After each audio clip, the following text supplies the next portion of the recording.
Dance at Grandpa's. Laura Ingalls Wilder. Once upon a time, a little girl named Laura lived in the big woods of Wisconsin in a little house made of logs. She lived there with her pa, her ma, her big sister Mary, her baby sister Carrie, and their dog, Jack. One winter morning, everyone got up early, for there was going to be a big party at Grandpa's house. While Laura and Mary ate their breakfast, Pa packed his fiddle carefully in its box and put it in the big sled waiting by the gate. The air was frosty cold, but Laura, Mary, Carrie, and Ma were tucked in snug and warm under robes in the sled.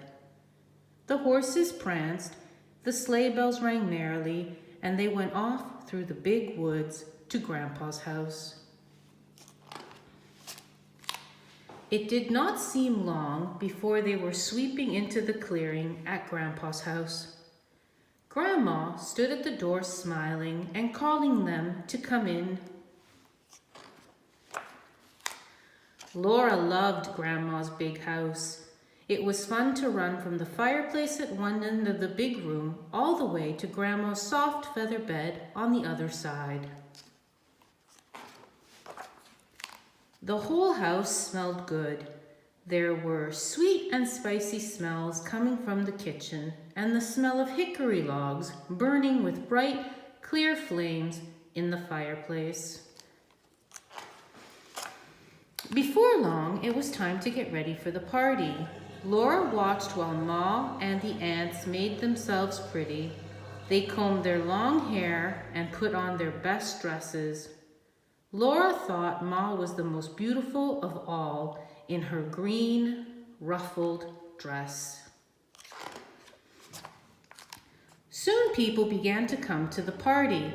They came on foot through the woods with their lanterns, and they came in sleds and wagons. Sleigh bells were jingling all the time. The big room was filled with tall boots and swishing skirts, and there were ever so many babies lying in rows on Grandma's feather bed. Laura thought baby Carrie was the prettiest.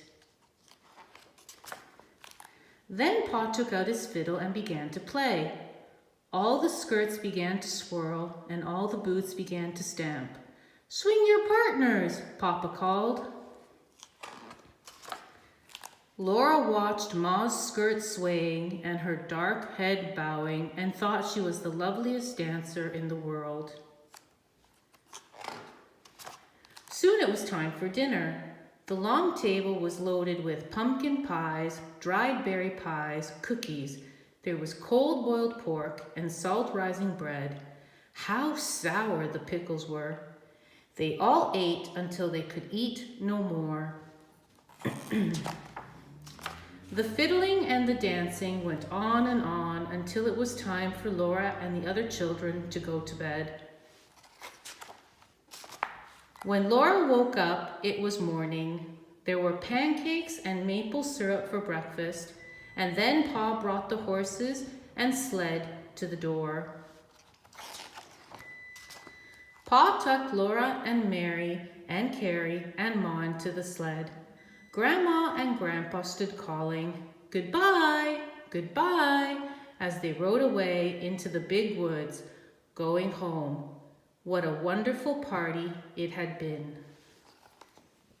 The end.